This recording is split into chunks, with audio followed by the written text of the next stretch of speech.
fellow educators. Welcome to the 21st episode of Teacher's Tent.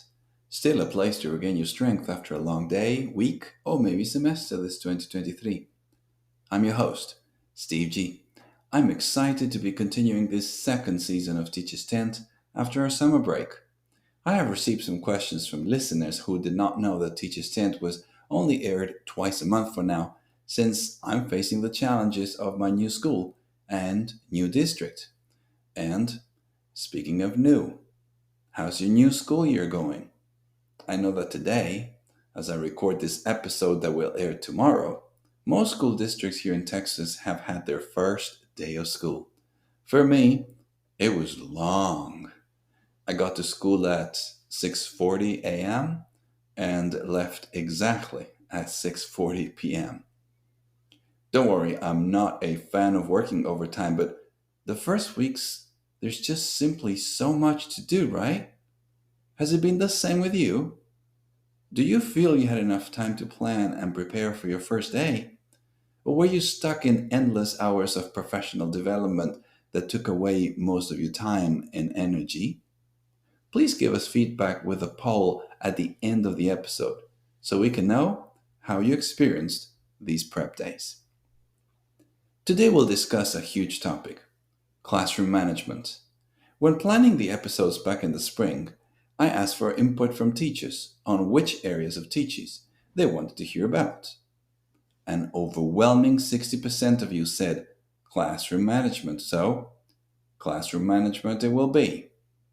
We will spend episodes 21 through 23 on this essential skill that every educator can possess. So let us hope you enjoy today's presentation. Each of the three episodes will be based on one of my presentations, an abstract of which you can find on my webpage, www.teacherstent.com.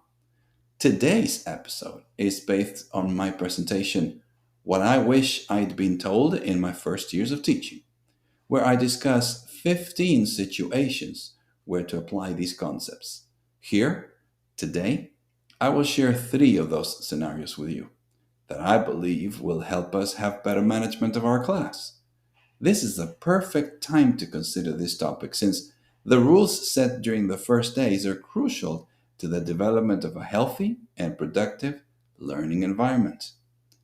Please keep sharing your feedback after listening, either through comments on Instagram or emails, in things you think would help any teacher with this aim. So, let's talk about classroom management, part 1.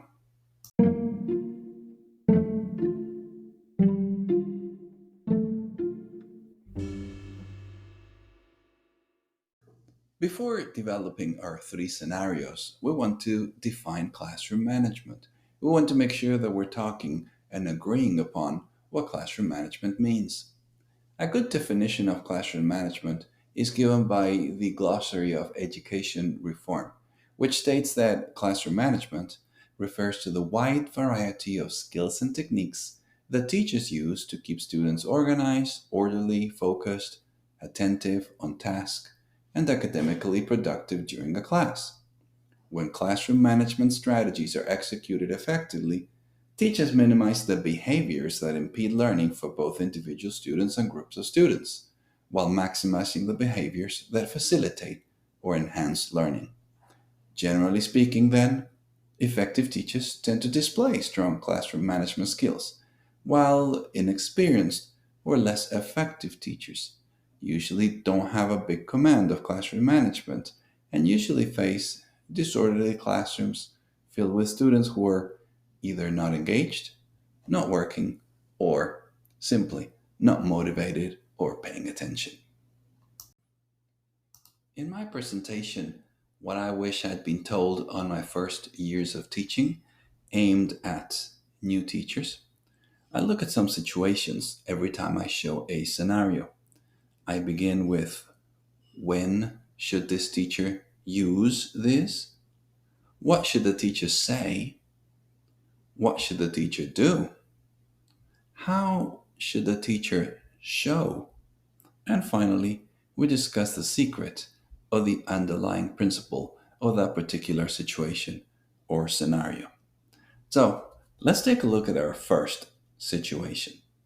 It's called the first day seating. Last episode, I was sharing how I get my kids in a U shape, and I said I didn't really pay much attention to the way the kids were seated, but yes, in who they were seated next to. And I was able to experience that today in my first day of school when I had my kids come in and find their seats and sit to the person that I had actually put them next to. So, when do you do this?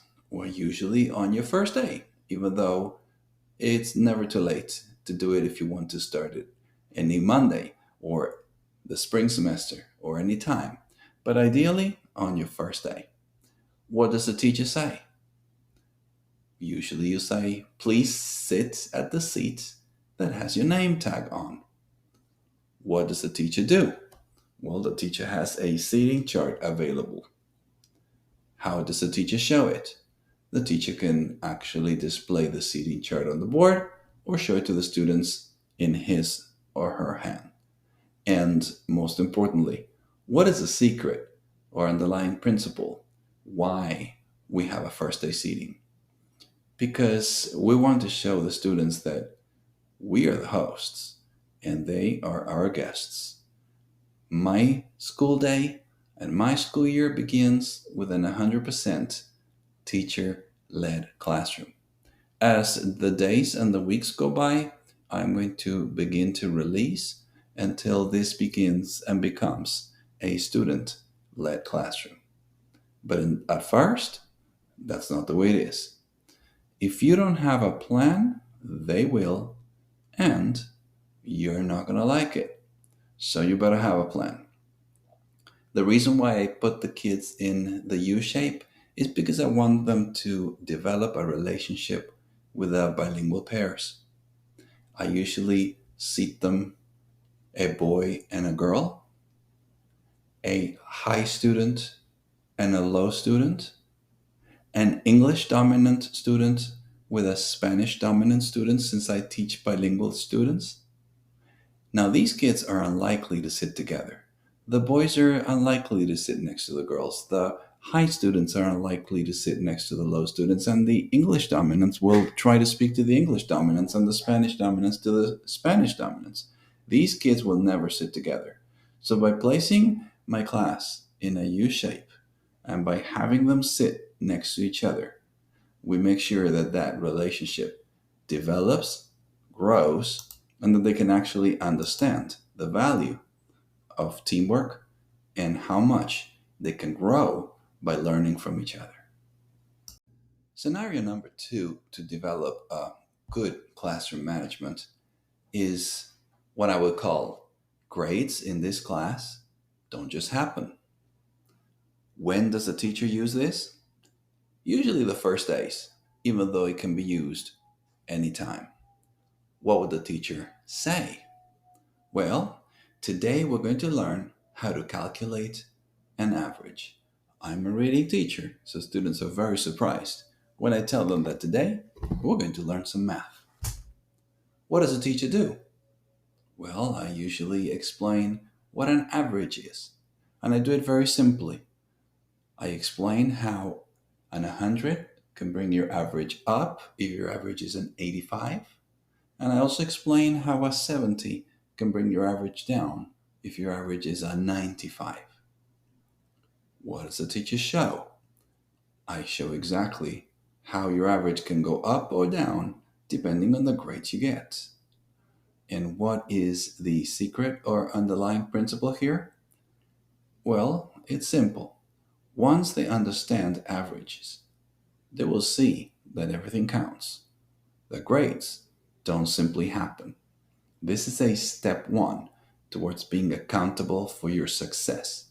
Because in my class, I don't give grades. My students earn them.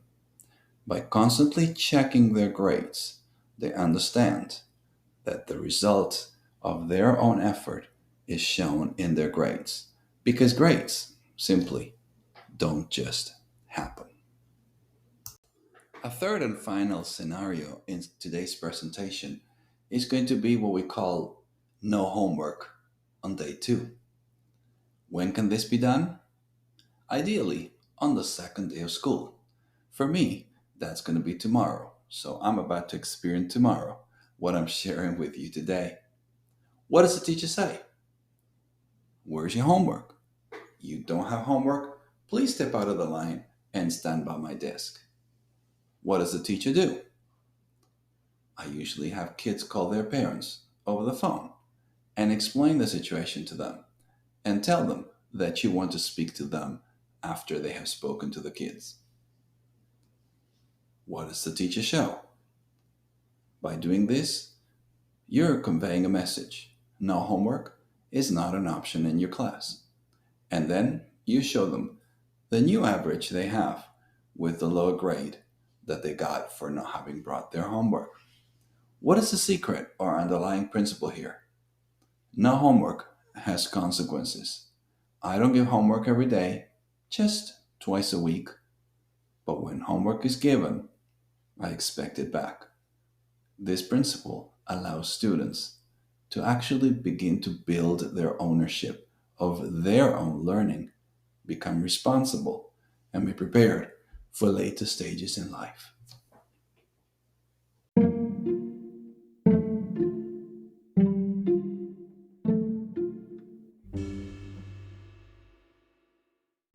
In conclusion, managing a class is not easy, but keeping in mind the 3 suggestions we shared should help ensure you slowly but steadily start your school year with a good grip on your students. Namely, having a seating chart for them, explaining how grades in your class don't just happen, and having a consequence when no homework is brought back on day 2. These are the top 3 on my list that we have covered in today's episode. First things first, classroom management part 1. Please let us hear what suggestions would make your top 3 list. Feel free to email me this or other comments to steve@teacherstent.com, or you can follow Teachers Tent on Instagram.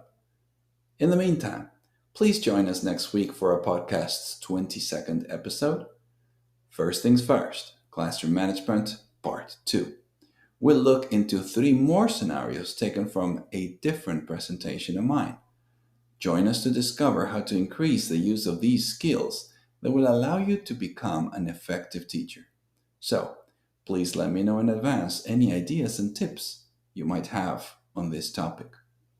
Finally, please remember to keep suggesting topics you would like to hear about, sharing with friends and co-workers, and becoming a top contributor by supporting and inspiring us here at Teachers Tent. And remember, if you're enjoying the show, please don't forget to let your colleagues and friends know about and bring them to Teachers Tent. We'll make room for them too. Have a great day.